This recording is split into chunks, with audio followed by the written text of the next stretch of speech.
Good morning everyone.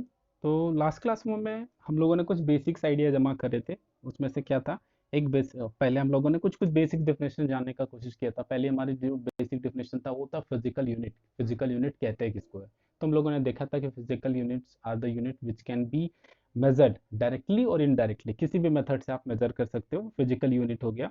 फिर हम लोगों ने देखा था कि मेजरमेंट का प्रोसेस क्या है। तो मेजरमेंट का प्रोसेस क्या है, तो मेजरमेंट में हम लोग बेसिकली कंपैरिजन करते हैं एक स्टैंडर्ड यूनिट से। आप एक स्टैंडर्ड यूनिट पहले फिक्स कर लेते हो और उस एक स्टैंडर्ड यूनिट से आप मेजरमेंट करने का काम करते हो।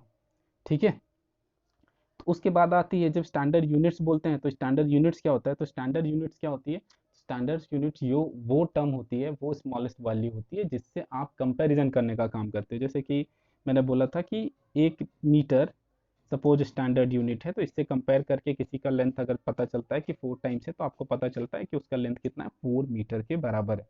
तो हम लोगों ने यूनिट्स देखी थी। फिर मैंने बोला था कि यूनिट्स के डिफरेंट टाइप्स भी होते हैं। आज हम लोगों का जो काम है वो हम लोग डिफरेंट टाइप ऑफ यूनिट्स के बारे में पढ़ेंगे। ठीक है। अभी हम लोग मीटर लेंथ पे नहीं आ रहे, अभी हम लोग एकदम यूनिट्स पे आ रहे हैं कि कितने टाइप के यूनिट्स होते हैं, क्या टाइप के जितने भी यूनिट्स होते हैं उसमें भी कुछ टाइप्स होता है क्या। ठीक है। तो चलिए शुरू करते हैं।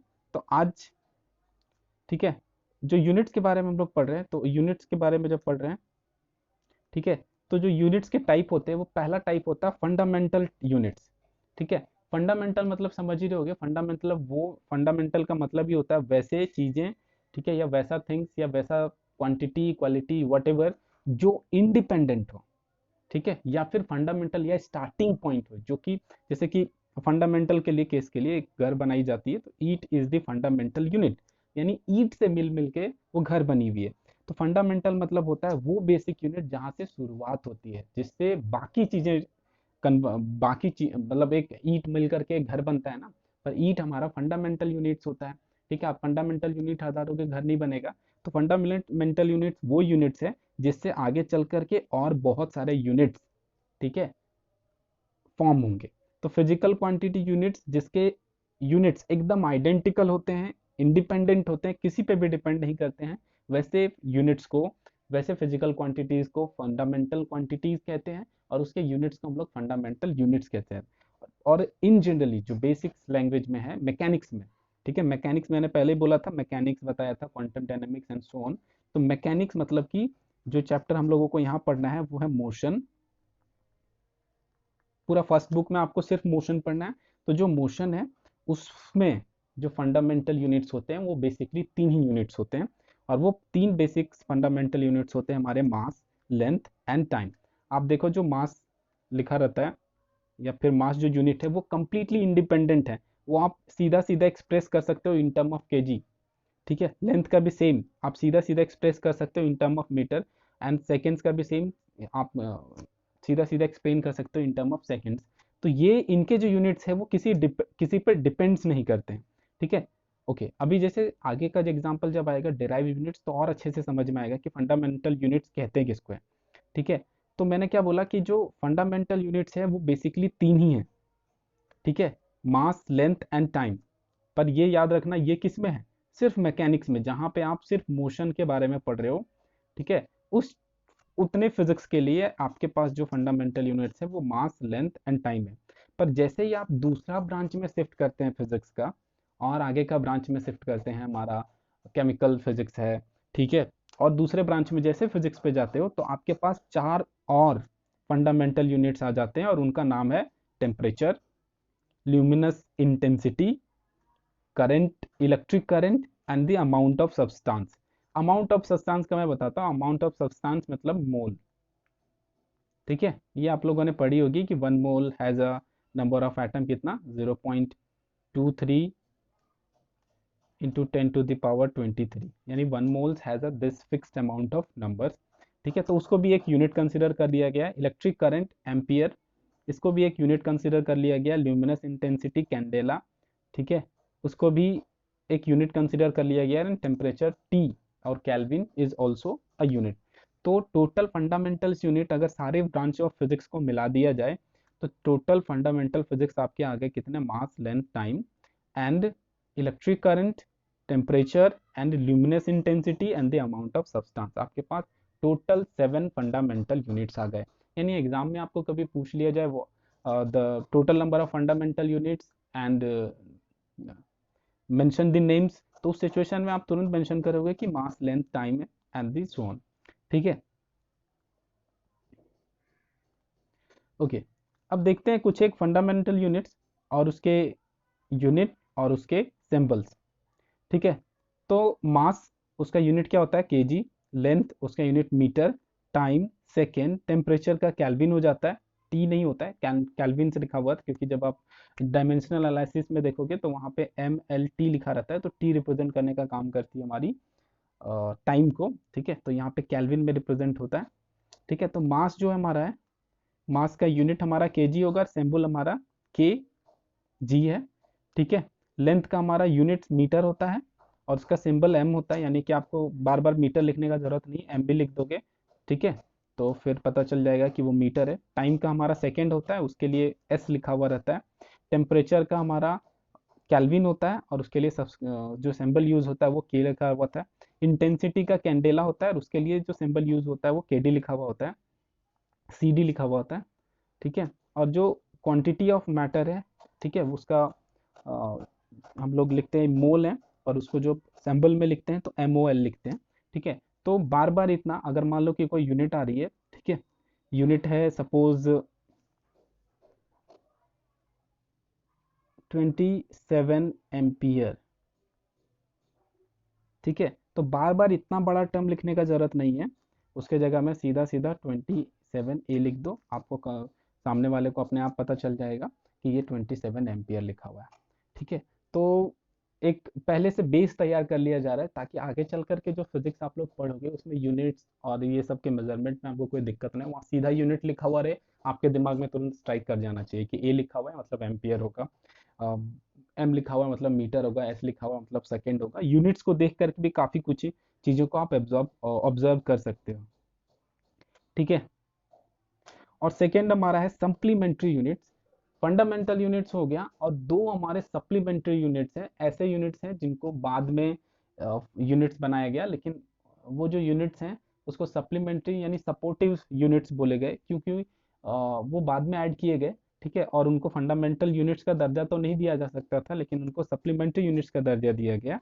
वो है हमारा प्लेन एंगल, जिसको हम लोग रेडियन में मेजर करने का काम करते हैं, जैसे 180 डिग्री। ठीक है,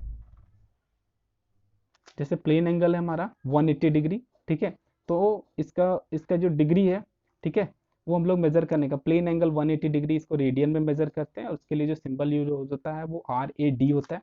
फिर एक होती है सॉलिड एंगल। सॉलिड एंगल वाली केस क्या हो जाती है, तो सपोज ये सेंटर है। ठीक है, तो इस केस में जो ये एंगल निकलता है, सॉरी, ठीक है, सपोज,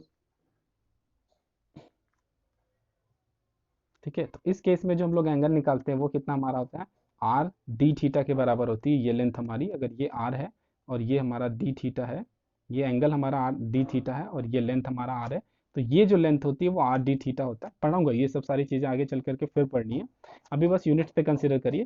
तो ये जो आर डी थीटा होगा उसको सॉलिड एंगल बोलेंगे, और उसका जो सिंबल्स यूज होता है वो एस आर होता है। ठीक है, ये हमारे दो सप्लीमेंट्री यूनिट्स हो गए जिनको बाद में ऐड किया गया है। ठीक है, उसके बाद आती है हमारी टॉपिक डिराइव्ड यूनिट्स की।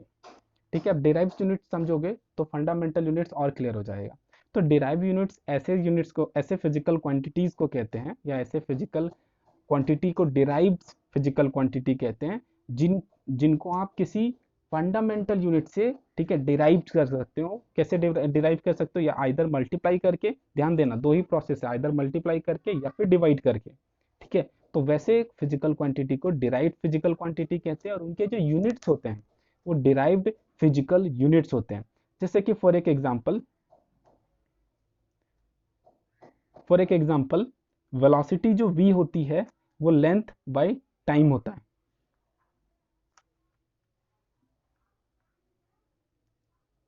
वो लेंथ बाय टाइम होता है वेलोसिटी।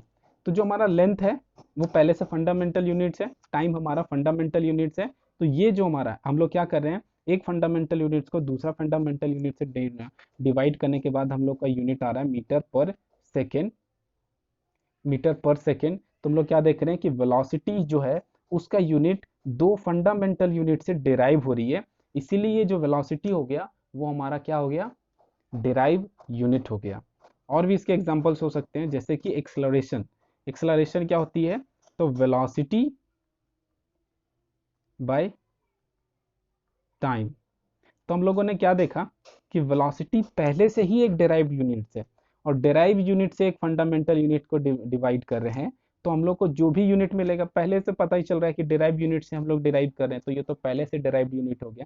यानी एक्सेलरेशन का जो यूनिट होगा वो हमारा डिराइव यूनिट होगा, और एक्सेलरेशन को हम लोग डिराइव्ड फिजिकल क्वांटिटी कहेंगे। जो डायरेक्टली नहीं आ रहा है, दो फंडामेंटल यूनिट्स को या दो से ज्यादा फंडामेंटल यूनिट्स को जब मल्टीप्लाई या डिवाइड कर रहे हैं, तो वो मल्टीप्लाई और डिवाइड होने के बाद एक्सेलरेशन या वेलोसिटी या ऐसे कुछ क्वांटिटीज को बनाने का काम कर रही है। इस तरह के आप डे टू डे लाइफ में, जैसे कि आप एनर्जी का देखो तो हाफ एम वी स्क्वायर होता है। एम हमारा फंडामेंटल यूनिट्स है, वी हमारा डिराइव यूनिट्स है। तो जो हमारा एनर्जी का एक्सप्रेशन आता है, काइनेटिक एनर्जी का एक्सप्रेशन आता है, वो हमारा कैसा आ जाएगा, तो डिराइव्ड आ जाएगा। ठीक है, यानी कि वो फंडामेंटल यूनिट्स और डेराइव्ड यूनिट्स को मिक्स करके, या फंडामेंटल और दो से ज़्यादा फंडामेंटल यूनिट्स एक साथ मल्टीप्लाई या डिवाइड होने के बाद उस यूनिट को फॉर्म करने का काम कर रहे हैं। इस तरह के बहुत सारे यूनिट्स हो जाएंगे। आप एक बार बुक देख लेना, बुक में बहुत सारे ऐसे डेरिवेशन, बहुत सारे ऐसे क्वांटिटीज़ हैं जिनका फंडामेंटल यूनिट्स एकदम साफ साफ लिखा हुआ है। और थोड़ा सा ध्यान देना, आपका अगर फर्दर कोई एग्जाम देते हो, ठीक है, कॉम्पिटिटिव एग्जाम्स देते हो लाइक जेई या फिर नेट, तो उसमें ना 3 से 4 क्वेश्चन सिर्फ फंडामेंटल यूनिट्स पे बेस्ड होते हैं। यानी कि अगर आपसे पूछा जाए कि क्वेश्चन पूछ रही है कि what were be the required velocity, तो आपके क्वेश्चंस में जो ऑप्शंस होंगे वो कुछ ऐसे होंगे, 30 मीटर के, 30 मीटर एल। मतलब कि उसका यूनिट देख करके आपको पता चल जाएगा कि आपसे पूछा जा रहा है वेलोसिटी, और ये तो कुछ और ही यूनिट है। तो यूनिट ही जब सही नहीं है तो आंसर सही नहीं हो सकता। ऐसे 3 से 4 क्वेश्चन ऐसे होंगे जिनको आप इस मेथड से बना सकते हो। इससे डायरेक्टली पता चल जाएगा आपको कि ये दोनों ऑप्शंस तो हो ही नहीं सकते, क्योंकि उनका यूनिट्स गलत है। ठीक है, तो हम लोगों ने आज देखी क्या, मालूम, हम लोगों ने आज देखी फंडामेंटल यूनिट्स किसको कहते हैं, सप्लीमेंट्री यूनिट्स कितने हैं, और फंडामेंटल यूनिट्स कितने हैं, उनका नोटेशंस क्या है। उसके बाद देखा हम लोगों ने डिराइव यूनिट्स को फॉर्म कैसे करते हैं। और हम लोगों ने देखी कि 7 फंडामेंटल यूनिट्स के बाद जितने भी यूनिट्स होंगे सब के सब डिराइव यूनिट्स होंगे। तो आपको याद रखने का जरूरत बस फंडामेंटल यूनिट्स 5-7 है, उसके बाद बाकी का यूनिट तो वैसे भी डिराइव्ड है। ठीक है, ओके, नेक्स्ट क्लास में पढ़ेंगे आगे अब।